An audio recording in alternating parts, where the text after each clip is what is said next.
কোথায় গেলেন সবাই? দেখুন আজকের তো মেনুটা আমাদের ঘরে ফাটাফাটি হচ্ছে। কি হচ্ছে জানেন? বিরিয়ানি। এই দেখুন চিকেনটা কষাতে বসিয়ে দিয়েছি আমি, আর এদিকে ভাতও প্রায় হয়ে এসছে। এখানে আমি জলের মধ্যে গোটা গরম মশলা, লবণ আর সাদা তেল দিয়ে ভাতটা করে নিয়েছি।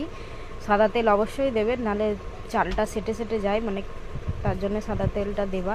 আর এদিকে আলু বয়েল করে নিয়েছি আমি, ফ্রাই করব ওই আলুটাকে। আর এদিকে ডিম সিদ্ধ করা হয়ে গেছে আমার, এবার নামাবো ডিম সিদ্ধটাও।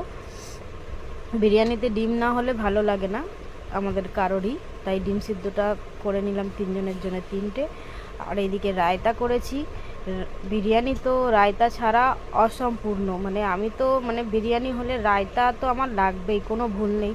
আমি রায়তাটাকে পেঁয়াজ দিয়ে আর একটু শসা, জিরের গুঁড়ো আর কাশ্মীরি লঙ্কার গুঁড়ো দিয়ে করেছি। আর এদিকে দেখুন আমার বিরিয়ানিটা পুরোপুরি রেডি হয়ে গেছে। কাদের কাদের খিদে পাচ্ছে চলে আসুন। টাটা, বাই বাই, শুভ দুপুর বন্ধুরা।